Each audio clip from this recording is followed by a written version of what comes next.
They are the fast men of South Africa.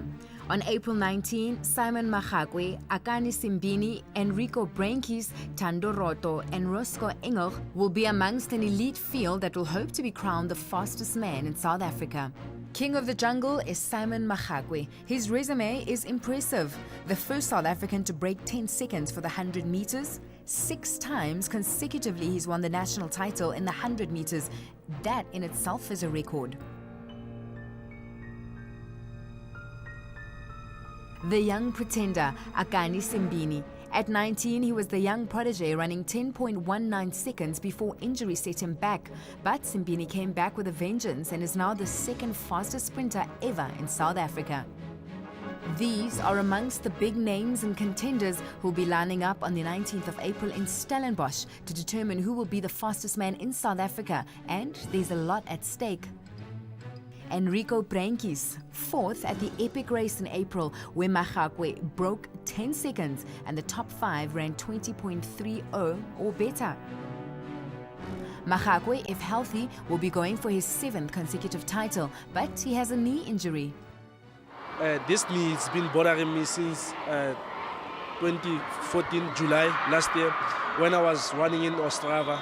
It started there, and then, but it was not bad. And then this year, like 2 weeks back, then suddenly something felt like it was being broken or something like that. But I'm doing rehab now, so I hope maybe soon it will be better so that I can maybe go and do something at the essays. You know what, I'm a bit disappointed because, I mean, that's what everybody else was looking for. But unfortunately, you know, it's part of the game. You get hurt, you continue to do some rehabs and you recover. Sometimes you don't in time. But it's unfortunate that Simon is injured at the moment, and there are chances that we might not see him at the Nationals. We heard that there was something wrong with his knee. But you know, I'm not an orthopedic surgeon. I wouldn't know exactly what is wrong with that. But he kind of picked up that injury when he was still in Europe. If you looked at the Commonwealth Games, he was wearing a plaster on the side. Thanks, you know, the physio were looking or taking care of that. But yeah, that's what happened basically. But we don't know where it comes from. While Simon is trying hard to be on the start line on the 19th of April to defend his title, Simbini is focused on his race, irrespective of who is there. Well, I don't see it much as a way that for something that's going to affect me, because I'm not really training to beat Simon, I'm just training to be number 1. And even if Simon's not there, my goal is still to be number 1. So with him, if he comes, but then if he doesn't come, he doesn't come. So his injury, hope he gets better, but it really doesn't impact my training or my mindset in any way. While Roto and Breintjes are hugely talented, it's clear that Simbini and Magakwe are currently ruling the track, and would be indeed a great pity if Magakwe cannot be on the starting line. I know many people who expect him more this year for me. Not only for me, maybe for, because like last year we had a great run, me and Akani. People expecting me and Akani will do the same thing again. Maybe Anas will come into South Africa and do, you know, something huge in South Africa.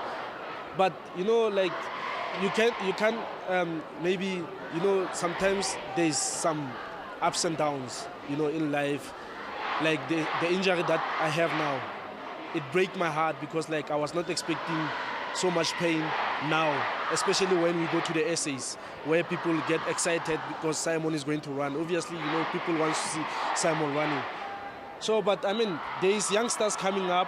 I mean, people will even enjoy more, maybe, you know, because I mean, I hear that Anaso is coming to South Africa to run. So it will be a great SA Championships again. It's really important because it's something that's been eluding me for the last 2 years. And I felt like, every year I felt like, okay, I can't do this, and then I end up coming second. And then last year, I think I placed second in most of my races. So for me, it's a thing of just to get SA title and be number 1 for once in my career. Another athlete who should not be written off is Western Province's Roscoe Engel, who pulled up lame with a hamstring injury in that epic final. Oh, last year, I think it went pretty well. I did tear a hamstring, yes, but it wasn't all that bad. It showed me what my weak point was, and it was the hamstrings. I've strengthened it this time around, and hopefully this time it's all fixed, but you can only tell by competing to see if it's ready or not. And this far it's been ready. I've run one big race already, and the second one being here at Greenpoint. It's been a success so far, and I'm very happy that I can cross the line with no issues. South African sprinting has never been in better shape, and the future, especially for this group of athletes, is very bright. I think it'll be quite good. It's quite surprising for the world to see some good sprinters come from South Africa. But we need to make sure that those sprinters are taken care of. Simon has already broken the 10-second barrier and added his name to the greats. Simbini is not there yet. He's only inches away and feels he's on the verge of a breakthrough. I'm just racing to win and racing to get that sub 10, because even if it's altitude or not altitude, I feel like I can still run sub 10 either way. Whoever emerges as the fastest man in South Africa at the National Championships in April in the 100 meters, one thing is for sure: South African sprinting is on the rise.